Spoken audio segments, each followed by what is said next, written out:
Salut l'équipe, j'espère que vous allez bien. On va analyser ensemble aujourd'hui deux matchs de NBA qui se dérouleront cette nuit. N'oubliez pas, la LDC reprend la semaine prochaine. On va vraiment envoyer du lourd car c'est la compétition qui nous réussit le plus.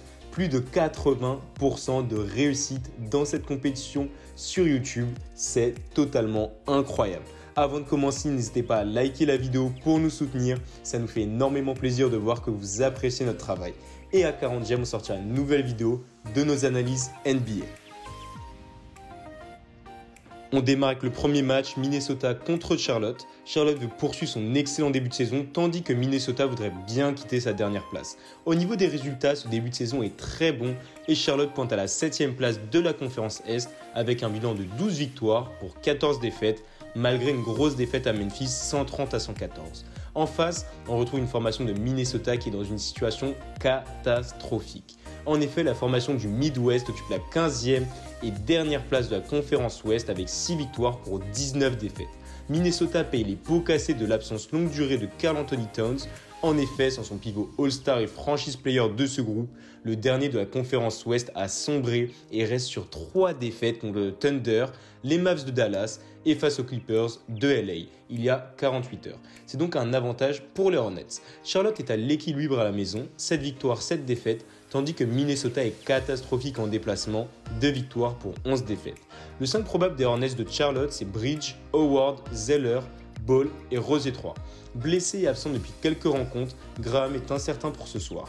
Terry Rosier 3 a pris feu contre les Memphis Grizzlies avec 34 points, mais Gordon Hayward ne l'a pas suivi, 15 points. Ce dernier est le meilleur marqueur de ce groupe avec 22,6 points de moyenne par match. Au niveau du 5 probable pour les Wolves de Minnesota, Edwards, Okogie, Towns, Beasley et Rubio. Pour Minnesota, Culver est en rotation et l'important Russell est absent, tandis que Towns est revenu face aux Clippers, signant un double-double, avantage Hornets sur le papier. Par ailleurs, l'absence du meilleur scoreur de l'équipe ouvrira beaucoup plus d'opportunités à Rubio et Beasley, mais on reviendra dessus tout à l'heure. En conclusion, à la maison, les Hornets devraient prendre ce match contre le dernier de la conférence Ouest. C'est donc victoire de Charlotte côté à 1,60. Nos probabilités sur notre analyse est de 70% pour la victoire des Hornets contre 30% pour Minnesota. On fait machine arrière, on revient au moment où on parlait de l'absence de Russell. Son absence devrait se faire ressentir positivement sur les stats de Rubio et Beasley. Cependant, Rubio n'est pas très bon scoreur en contrepartie.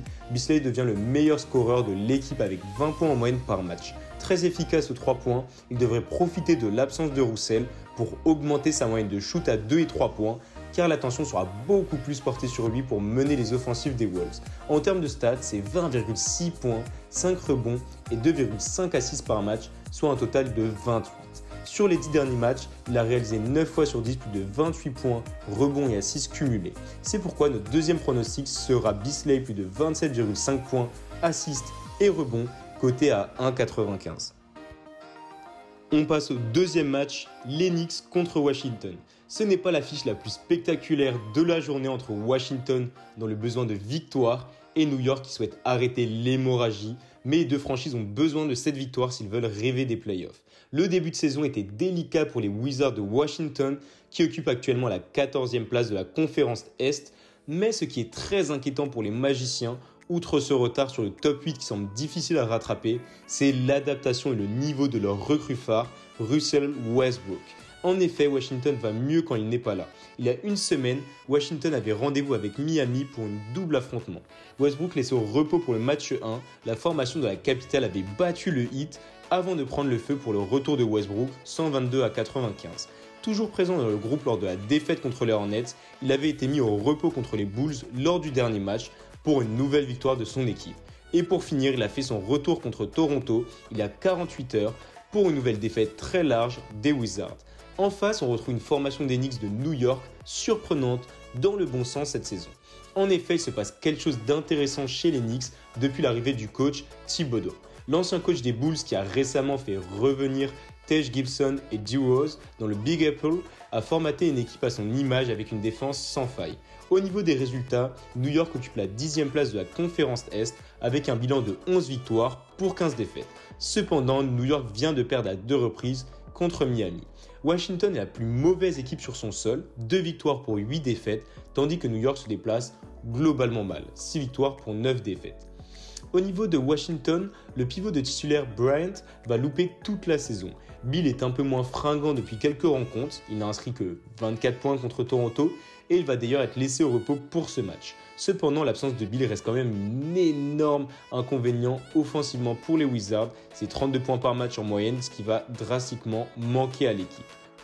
L'absence de Bill nous renforce sur le fait que les Knicks ont toutes les clés en main pour remporter ce match. C'est pourquoi notre pronostic sera victoire des Knicks 1,70. Pour finir, le dernier pronostic sera porté sur le shooting guard des Knicks. À seulement 20 ans, Barrett impressionne déjà avec une moyenne cumulée de 17 points, 6 rebonds et 3 assists par match, soit 26 points assists et rebonds cumulés.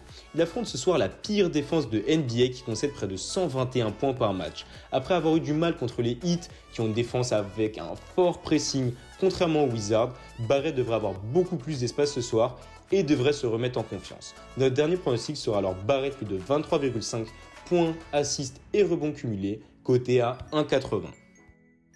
On récapitule, victoire de Charlotte côté à 1,60, Beasley plus de 27,5 points, assists et rebonds cumulés, côté à 1,95, Knicks 1,70 et enfin Barrett plus de 23,5 points, assists et rebonds cumulés, côté à 1,80.